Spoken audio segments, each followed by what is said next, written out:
As her friend, I want to come to you first because we've heard words like brave, courageous, formidable all day long in terms of, I suppose, of how she faced her illness and how she campaigned.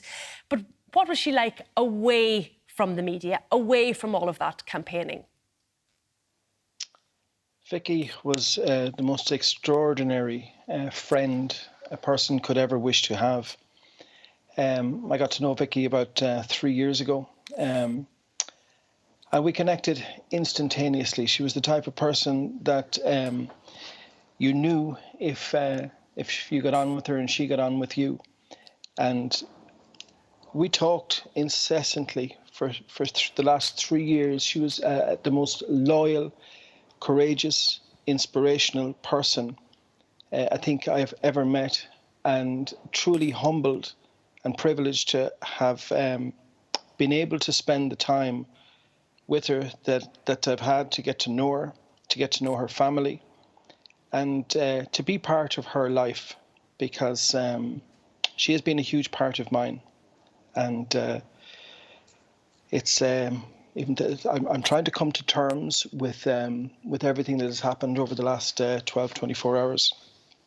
And there's a huge void, Ciara, a massive void for Vicky's family in particular, but Vicky's family and friends.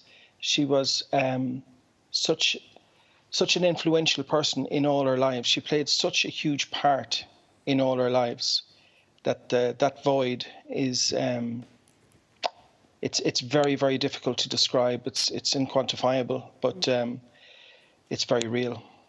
And she knew, John, she knew from the day and the moment of her diagnosis that all she would ever get was extra time, you know, and through all of her research and trying to get through onto new trials or trying to get new drugs, that she would buy time.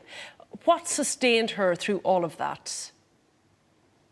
Her family, her husband, Jim, her children, Amelia and Dara, an extraordinary family, and she absolutely idolized, adored her children.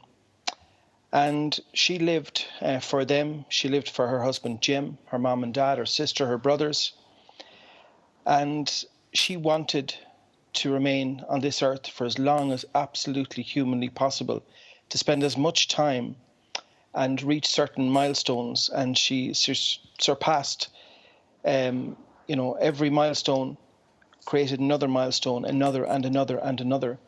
And even as recently as last week, those of us that knew her well, we knew that this would be, one battle too many. So it was a question of when. But even when it came towards the end, you're still expecting a rebound, because that's the nature of the incredible woman that we're talking about. She was described today by Lorraine Walsh, a fellow Cervical Check campaigner, as a boomerang.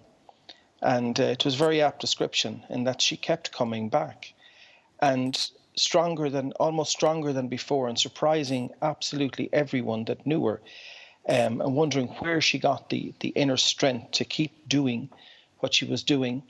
And also, despite a very difficult couple of months for her, she had time for not only her family but her friends, and it's a very special thing to be part of. A very, very special. I was talking with her last week, and the conversations that we had were just. It's very, very hard to describe, Ciara. The friendship, she let you into her life, and she had time. She always had time for those people in her life, and you always felt special.